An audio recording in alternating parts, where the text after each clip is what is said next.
Oh, yeah. The NFL draft and rookies. Hell yeah. Podcast off the rails already. But there is not a chance in hell Justin Fields is finishing in the top 10. You know what, Mikey? Shut it. He wants Why it. not? You don't want the smoke. He's Calvin Johnson. He's Calvin Oh, Johnson. good. Oh, God. my Yes, God. yes, and yes. What are we gonna do with you? It just, it adds a little extra flavor to the podcast. I think you're disrespecting David Njoku. Thank God Yeah. for Joe Flacco. That's all I can say. I'll help the owners. Don't draft Kadarius Toney. I have to give the people what they want. I mean, come on. I'm going to milk it. I'm going to milk it for all it's worth. I'll give you something to milk. Let's rock and roll. Happy holidays and happy Hanukkah here from the MHA podcast. We're recording this on Thursday evening, so the day after Christmas Day, and we're here to recap what took place in the semifinals of the MHA playoffs. 4 teams vying for a chance to be in the championship. I guess 2 teams. 2 of the 4 teams are trying to be in the championship match this upcoming week. Eric Lansing, Todd Diamond, Mikey Renault.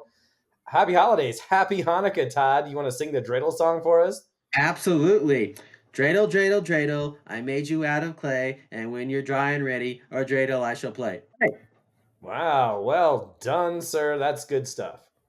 Hey, what can I say? I'm bringing the chutzpah. Let's go. Bring the chutzpah. Now, I didn't see the Beyonce halftime show. Did she sing the dreidel song? I mean, if she did, it'd be amazing. But no, I don't think she sang the dreidel song. Okay. Mikey, you want to sing a song for us today? A Beyonce song? It can be any song. Christmas, Hanukkah, Beyonce. It's your choice. Oh, I was going to start singing I Don't Think You're Ready for This Jelly, but I don't know if that's appropriate for podcast. The first thing that especially with like Santa and his belly rolling around. Yeah. About some of that jelly. It's jelly full. Talk about Santa's jelly. Yeah, it's jelly full of cookies right there. But yeah. I don't know where this podcast is going. Maybe we should put this back onto the fantasy football spectrum for sure. Well, of course, we mentioned it. It's the semifinal week last week.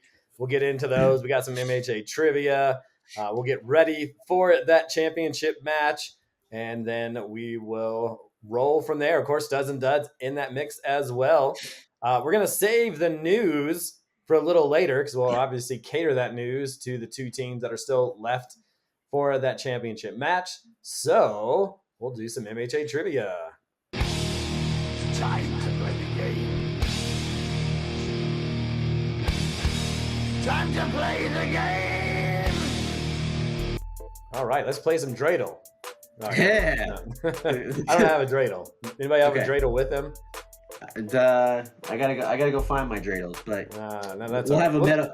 we'll have a metaphorical dreidel. How about that? Sure. So I don't know how we're going to do that, but we'll figure it out.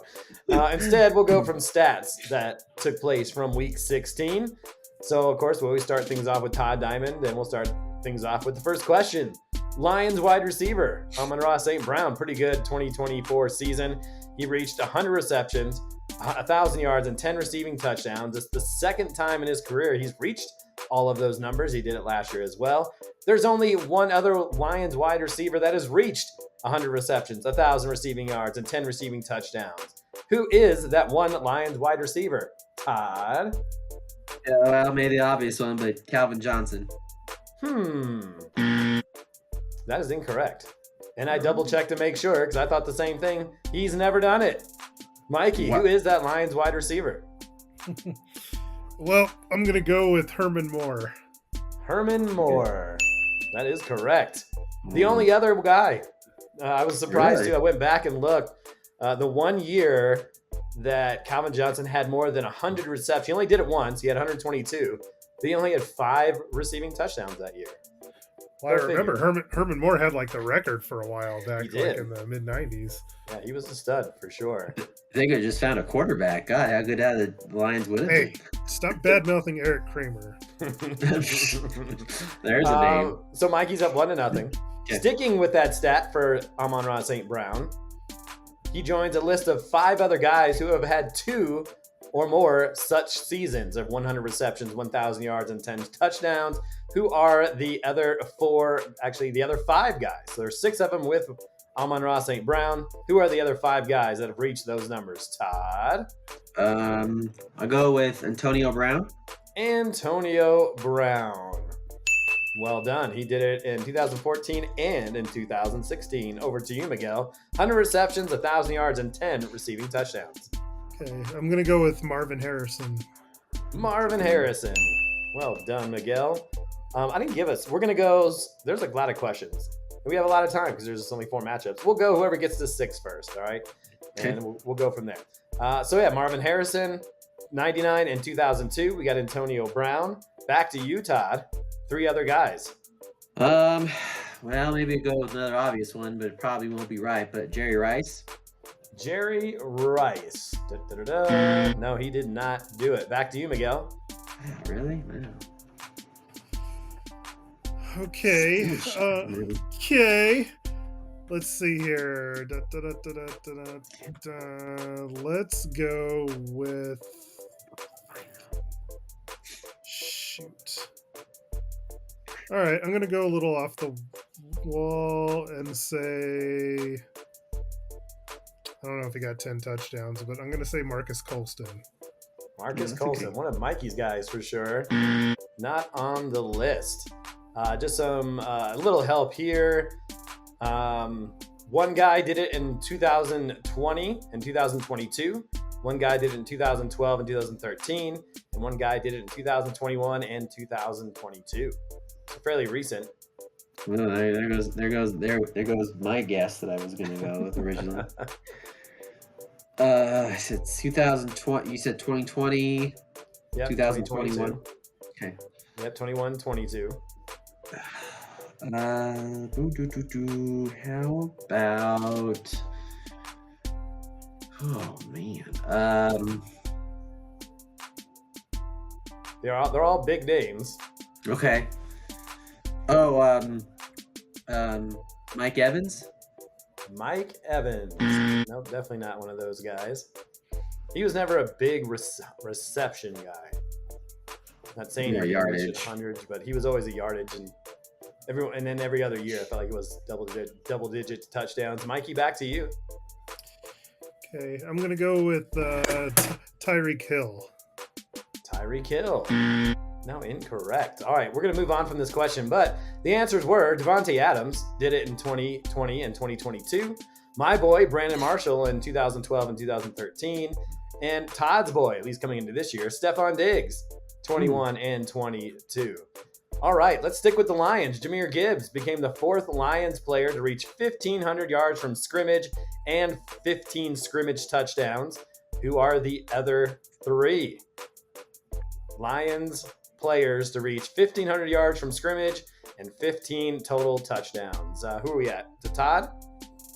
Go ahead, Todd. You got a guess for me? Barry Sanders.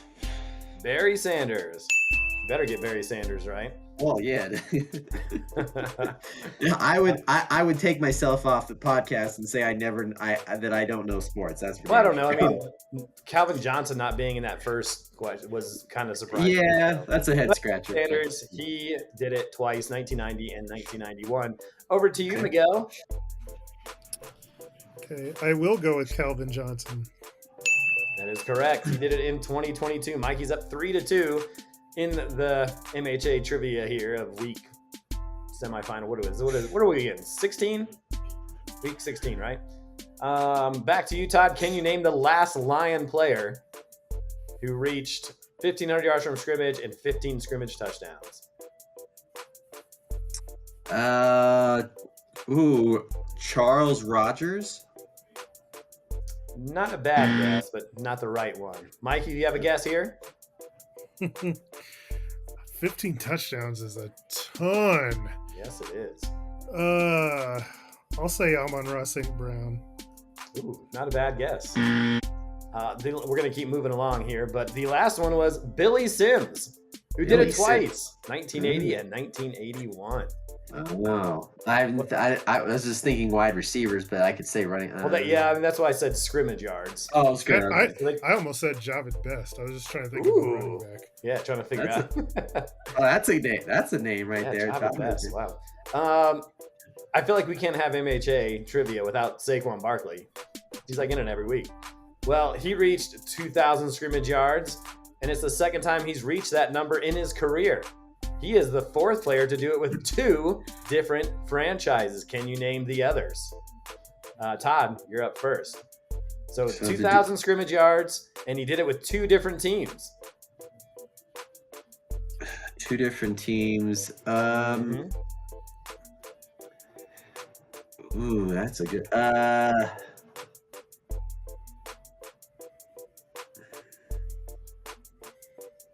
Chris Carter. Chris Carter. No, I'm afraid not. 2,000 yards by a wide receiver is a ton. Unless he ran the ball a lot. I don't think Chris Carter ran that many times.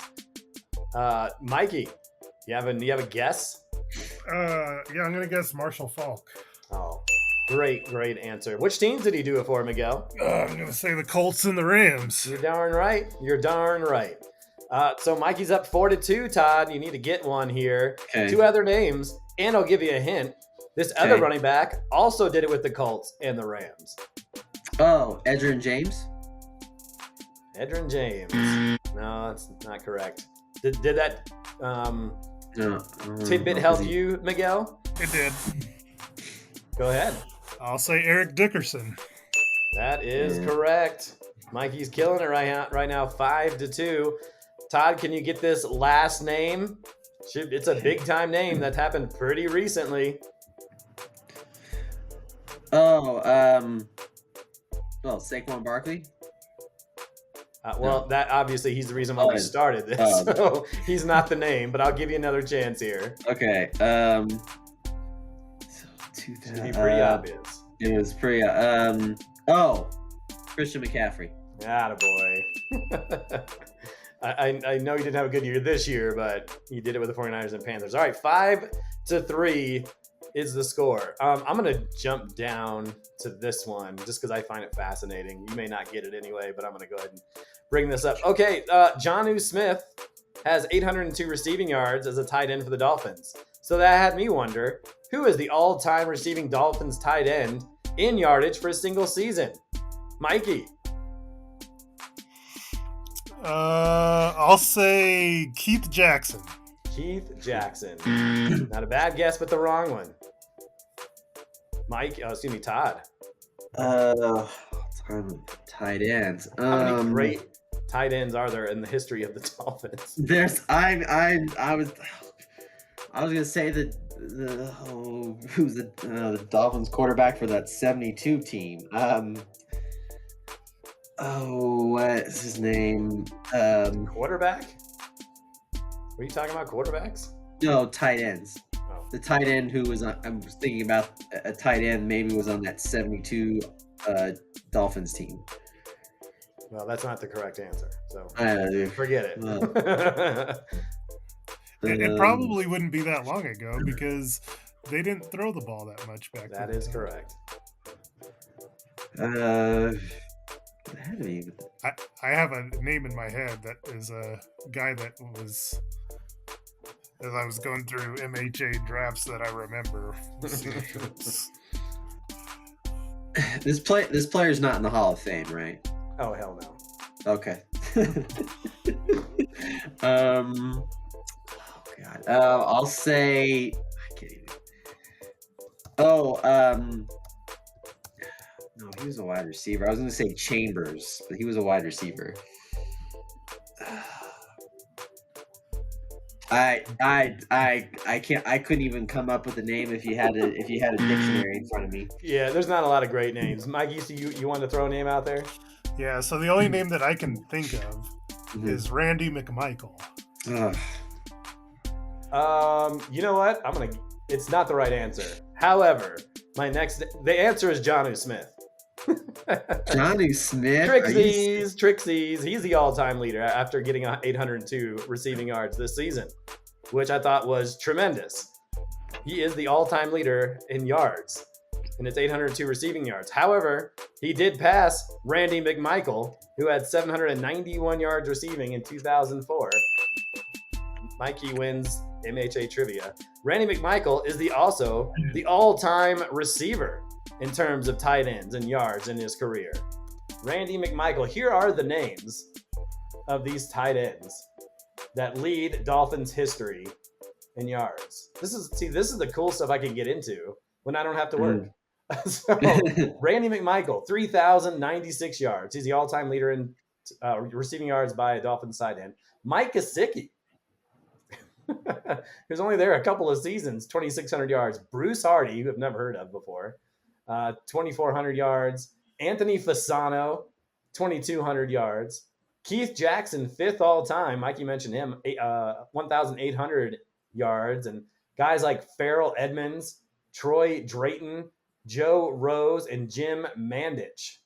That is the illustrious career, or the illustrious tight end list of Miami Dolphins. That is wild, isn't it?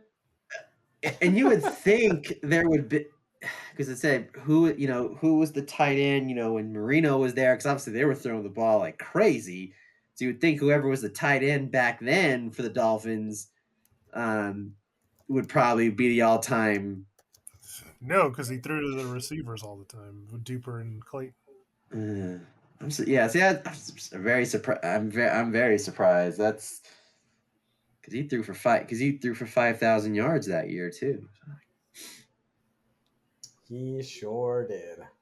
That's interesting. Well, Dan Johnson was the tight end in 1984. Okay. 34 catches, 426 yards, and 3 TDs. Jeez. There you go. Dan Johnson. Dan Johnson, everybody. That's about as tight end name as it gets. Yes, you're right. Campbell. Dan Johnson. You know what? Dan Johnson, how much you want to bet he went to BYU or something? Let's see. Now you have me clicking on it.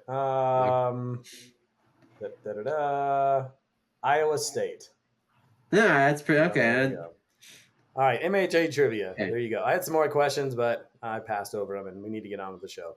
Okay. Let's get into the semifinals recap. And Mikey, you can definitely stop me at any point if I say something wrong. I was also traveling a lot on Sunday, so there may have been some stuff I missed. Hopefully I got it all together. One thing I do want to ask you, Mikey, before we get into this one, is you were trying to figure out your quarterback situation, and you ended up with Aaron Rodgers. Do you want to talk about that decision and who else was on your mind and any of that stuff? Well, I mean, after Cousins got benched and Jameis got benched, there just wasn't very many options to choose from. And so, yeah, picked up Rodgers, picked up Rush, and both I thought had pretty decent matchups. It was a really tough decision. I went all the way up to Sunday morning. Rush was playing that Tampa matchup, which is the best matchup, a quarterback could have in the league. But in the end, I kept thinking about who is going to get me the most completions. And I felt like Rodgers, even in a worse matchup with those two receivers, was probably the best option to do that. At least get me a floor. So Aaron Rodgers in the Hot Tamales, 3rd seed, taking on number 2 seed Notorious CUP in semifinal game number 1. Things kicked off on that Saturday.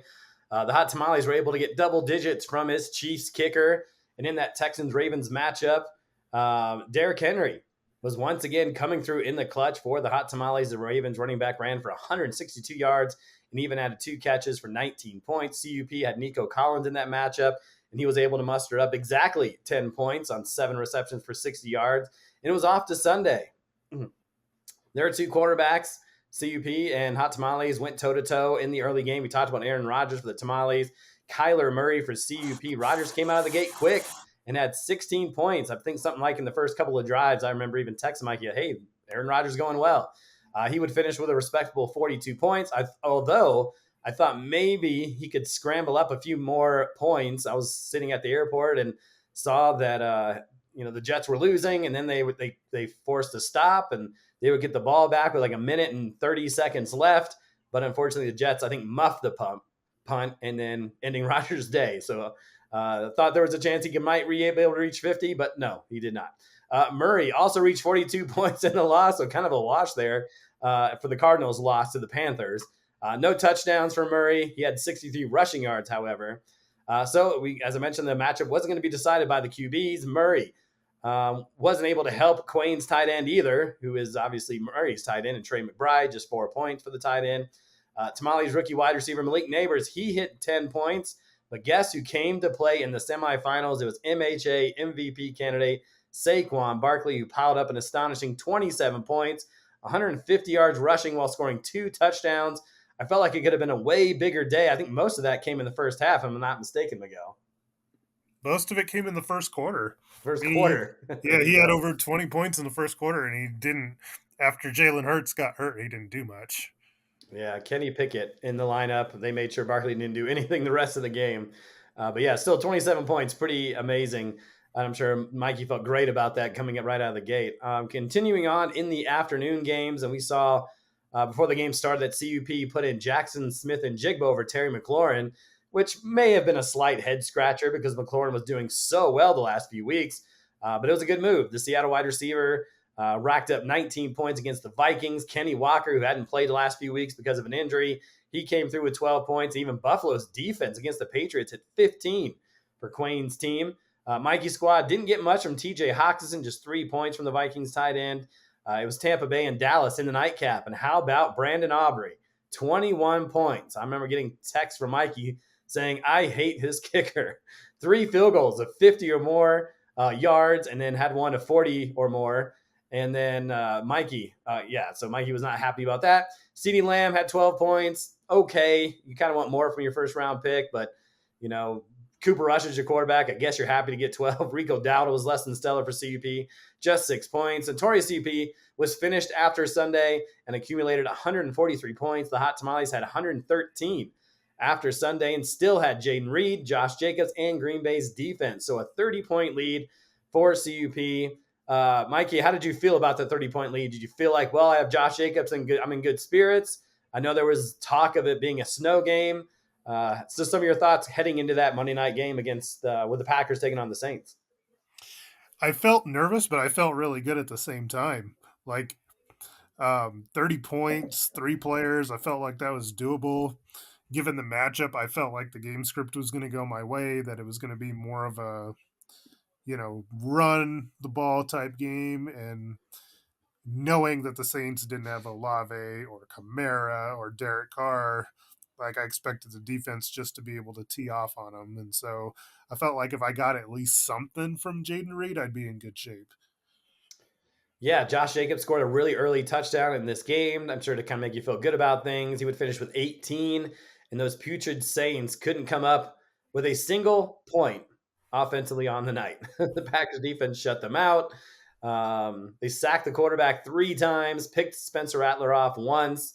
18 points for the Packers D, and Mikey can talk about here in a second, but he was saying he was waiting on that matchup for a few weeks and had the luxury of being able to kind of stack them or put him on the lineup some or put him on the bench until he absolutely needed him, and he paid off big. And he mentioned getting something from Jaden Reed, 7 points, and that was more than enough. The Hot Tamales defeat CUP 157-143 to advance the championship game. Your thoughts, Mikey, on this win and Barkley once again, and the defense that you had stashed. That's what I was looking for. Stashed away for a couple of weeks, paid off in a big way. Some of your thoughts on the victory? It did. I mean, you're fortunate enough that when you have a bye week, you can kind of look ahead. And so, yeah, I was just trying to figure out what was going to be the best option. So I kind of pegged Green Bay from like that last week of the regular season, just knowing how bad the Saints offense has been of late. So that was a real plus. We talked about it in last week's podcast that, my 3-headed monster, that I'm going to go as far as that takes me.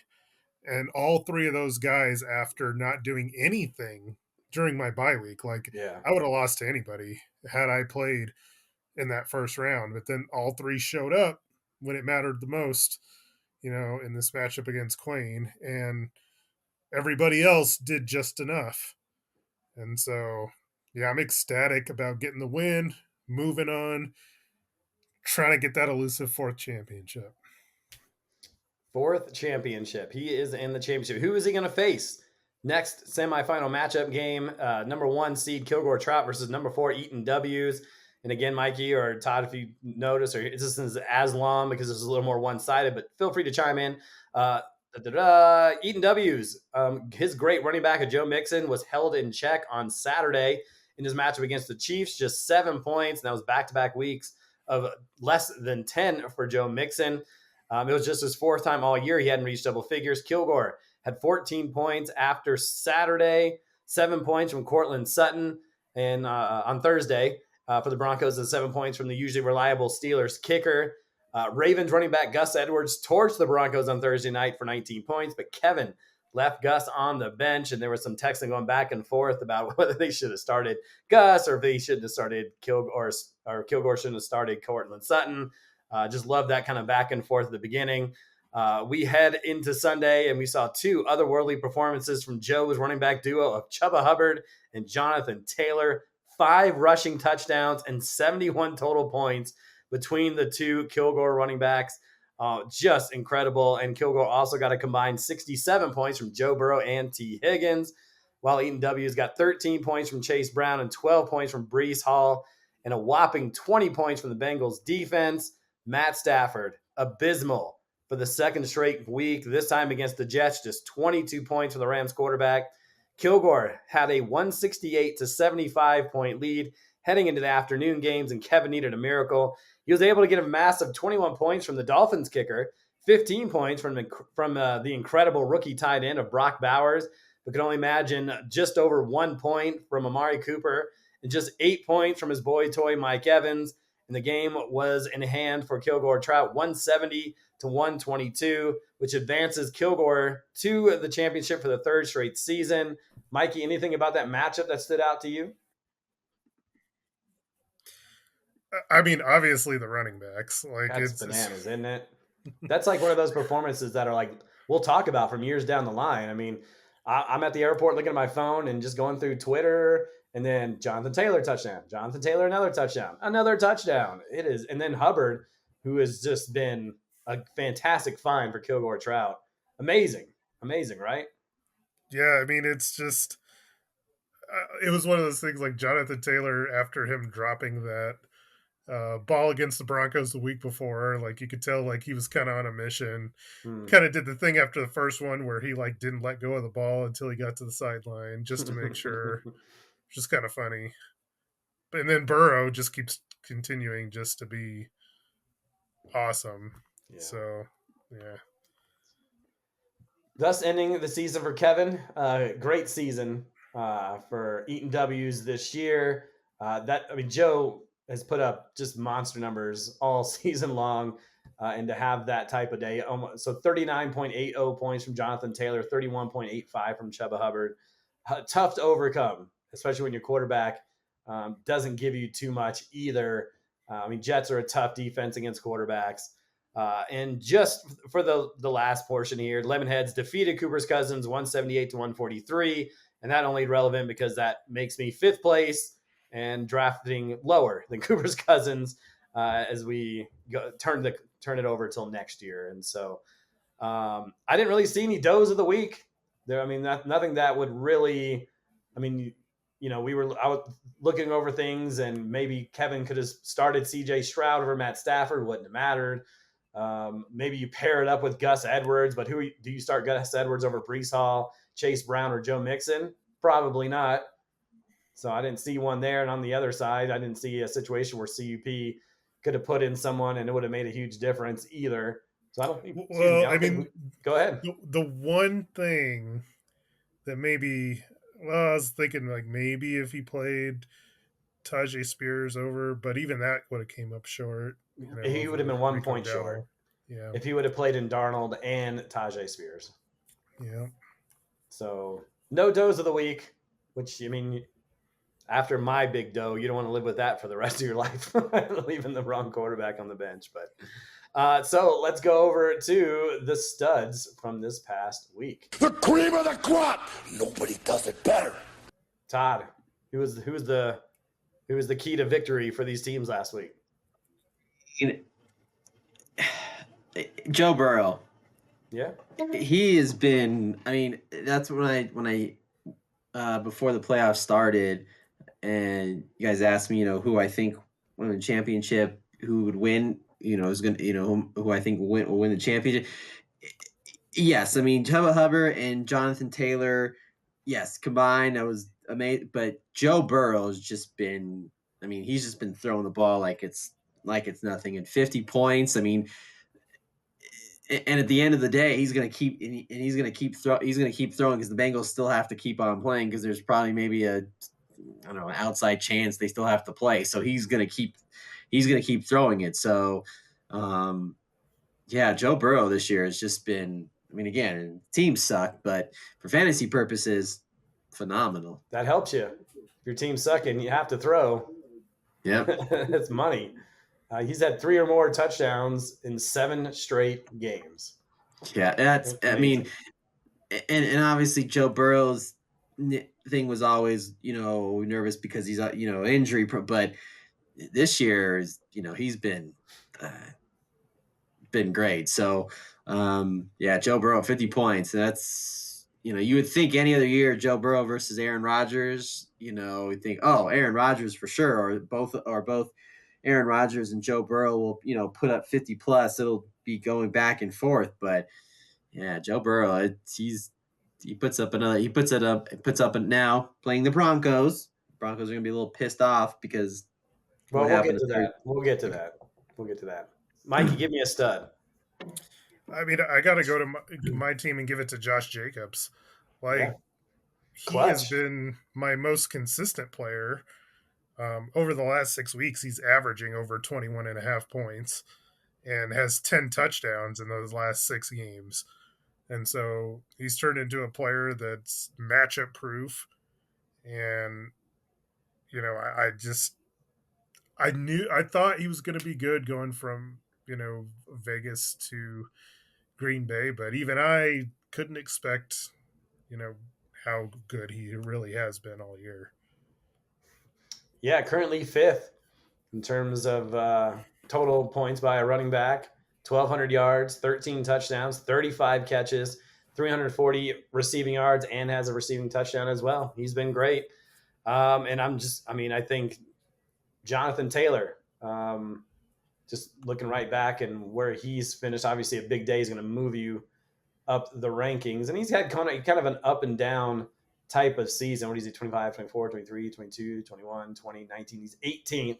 So, I mean, he's over 1,000. He's over 1,100 yards, 9 total touchdowns, just 15 catches. He also has missed 3 games due to an injury, but he's had a lot of single digit games, and then he's had some big games. And then, to have your best game for in a semifinal matchup. I mean, he came in. Let's see, what is that? 2, 3, 4, 5, 6 total touchdowns all season, and you get 3 of them. I mean, that's elite. That's clutch, and it's amazing to see. And it must have been great for Kilgore to kind of watch that as it took place, to have not 1, not 2, but 3, and then to get over 200 rush yards at the same time is just bananas. Anybody else you want to target, Todd? I know with only 2 matchups, there's not a lot, but if there's someone else you want to talk about. Saquon Barkley, as far as I'm concerned, he's your fantasy football MVP.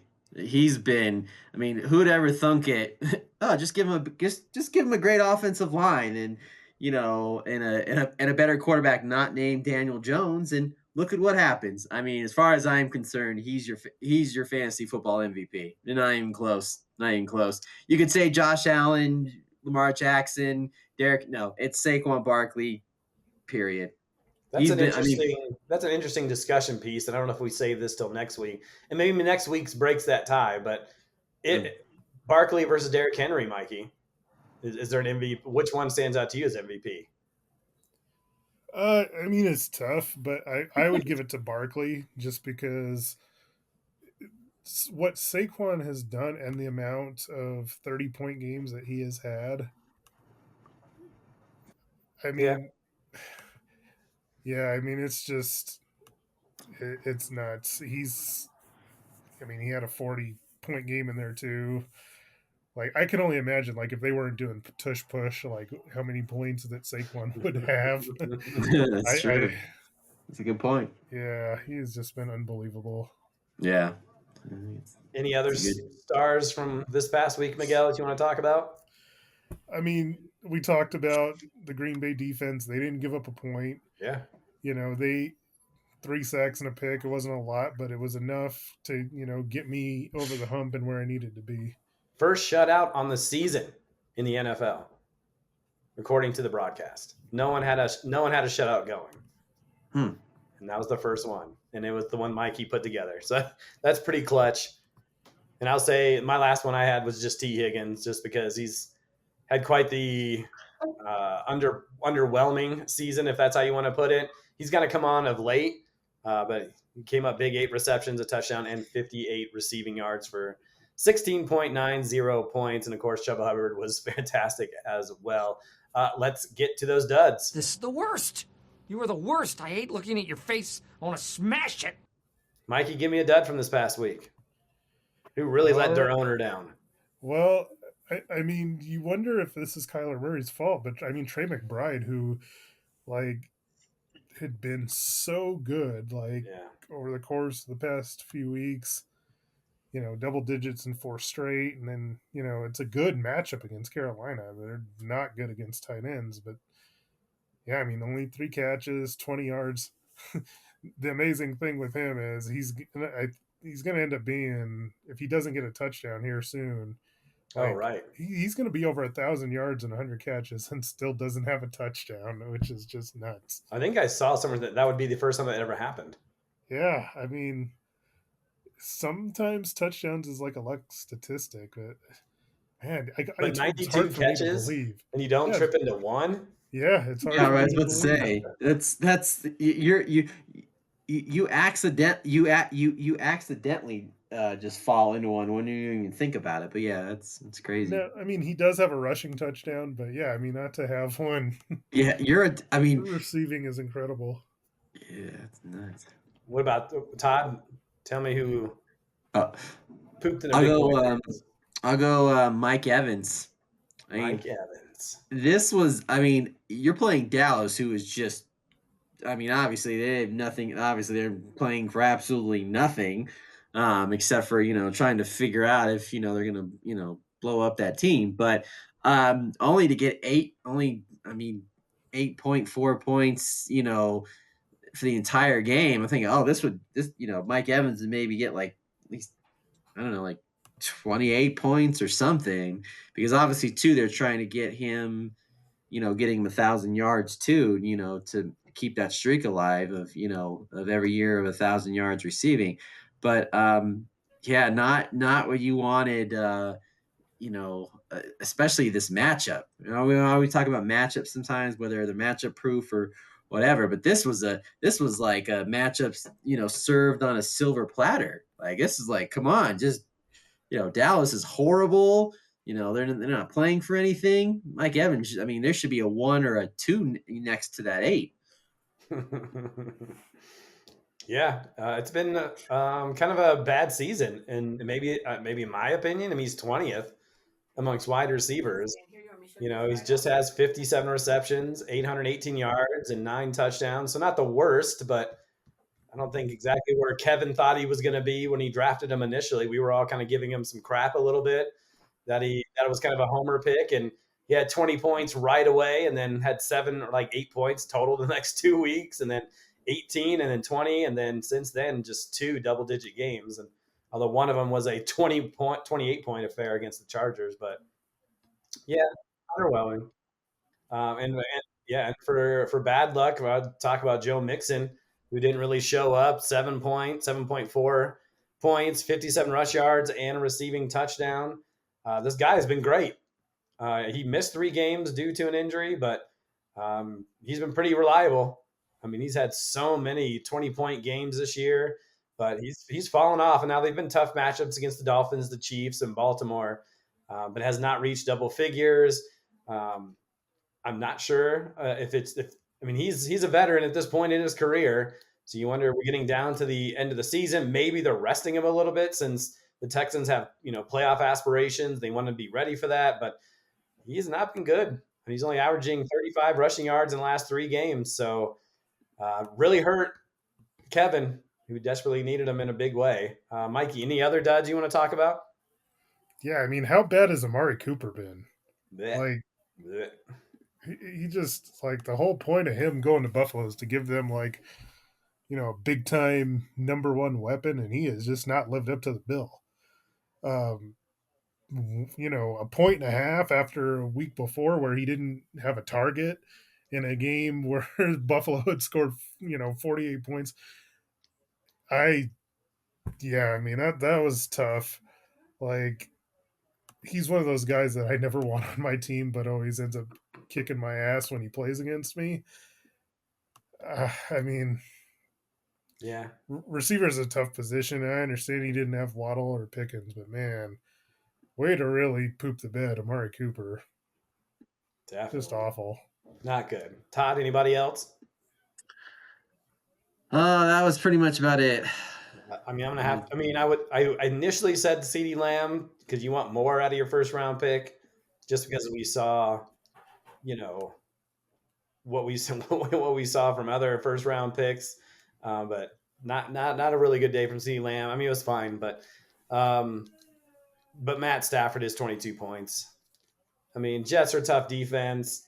He decided to go Stafford over CJ Stroud, and Stroud had a decent day of 43 points. Not that it would have mattered, but that's 2 straight weeks for Stafford. Almost cost Kevin last week. And then, 22 points, 14 completions, excuse me. All right, so we will move on from that then. Championship matchup, number 1 Kilgore Trout versus number 3 Hot Tamales.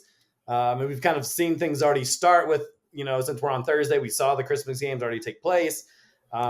Just some quick news here. Mikey, what's the latest on Malik Neighbors? I saw it this morning, but is there any updates? That's your wide receiver. He's still dealing with a toe. According to him, he says he's declaring himself to be a game time decision. So, yeah, we'll talk about your options here in a second. That's fun. Yeah, definitely not. Kilgore Trout, he has Tony Pollard. He's been pretty good this year. He's still dealing with an ankle issue, as he has been for the last few weeks. He did play last week, but was out-touched by Tajay Spears. Kilgore Trout also, his Bengals duo of Joe Burrow and T. Higgins, both limited in practices, but both seem like they'll be ready to go against the Broncos. Mikey, talk about your matchup. How you feeling? I know we were talking about yesterday, like, what's your quarterback situation? Is it Aaron Rodgers for sure? What's going through your mind here on Thursday night? Well, I mean, it was feeling good before the Thursday night game happened. And then do we want to talk about what we've seen so far? We can do that. I mean, thank you, Chicago, for allowing 7 sacks to the Seattle defense. Good pickup, Joe. Very smart. Yep, 16 points for Seattle's defense for Joe. Yeah. Your kickers are a wash. 5 to 4. A wash. Every point matters. Maybe it's not a wash, but 5 to 4. And Derrick Henry did Derrick Henry things. Yeah. So, yeah, I mean, I feel like this is gonna. I kind of break it down. Like, so we tied at kicker. Hit Joe doing so well defensively, scares me a little bit because I felt like that was going to be one where I needed to win. So now I need it. My defense to at least kind of come close to what his did. Well, my advantage is at the running back, so they need to be special. Who needs to be special? I'm sorry. Well, my running backs have to be super special as always. I'm going to need them. Great start. Joe's better than me at quarterback and receiver. There's just no doubt about it. I should have him on running back and hopefully flex. And so I am going to be, we all know we're all Bronco fans, but it's nice to be able to root extra hard for the Broncos this week. Playing Burrow and Higgins. Yeah, I mean, I'm excited for that. That game is going to decide a lot. You feeling good about Rodgers versus Buffalo, as opposed to Cooper Rush versus Philly? Or Bryce Young versus Tampa. CeeDee Lamb is out for the year, so I'm not. Cooper Rush is out. Really? I didn't know that. Yeah, they decided to shut him down, which is probably the smart thing at this point since they've been eliminated from the playoffs. Yeah. Uh, I mean, it's hard to feel good about my quarterback situation. Um, I'm probably going to stick with Aaron Rodgers, although, there's supposed to be rain in the forecast on Sunday against Buffalo, so that's no fun. Do you Buffalo have? gave up 43 points to Drake May 1 week ago, 89 to Jared Goff 2 weeks ago, 47 to Matt Stafford 3 weeks ago. So some big numbers. Yeah, Bryce Young has the matchup with Tampa again, Mm. and it's always appealing just because I know how bad Tampa is. Man, I would have to have some pretty That's big balls. I that's really would. exact. You took the Yeah. words right out of my mouth. It's like, what kind of balls does Mikey have to I'll tell. start Bryce Young? I will tell you what. So Aaron Rodgers is my floor. Like, I don't see Rodgers coming out and scoring like 50 something points. He's there because I feel like he could get like somewhere around where he got last week, low 40s. If Burrow goes off, Oh, I like this. I like this. it's Mikey. going to put me in a situation where I'm going to have to, let the matchup dictate this and take a stab at Bryce Young. I don't know. Did you say that he had 51 points against Tampa last time? Yeah, he actually against the last time against. I'm looking it up right now. Yeah, that was his best game of the year. I mean, obviously Bryce Young's not that great, but yeah, 51 points against Tampa when they played the first time. He had 48 points last week against Arizona. Yeah, All at home though. all at home.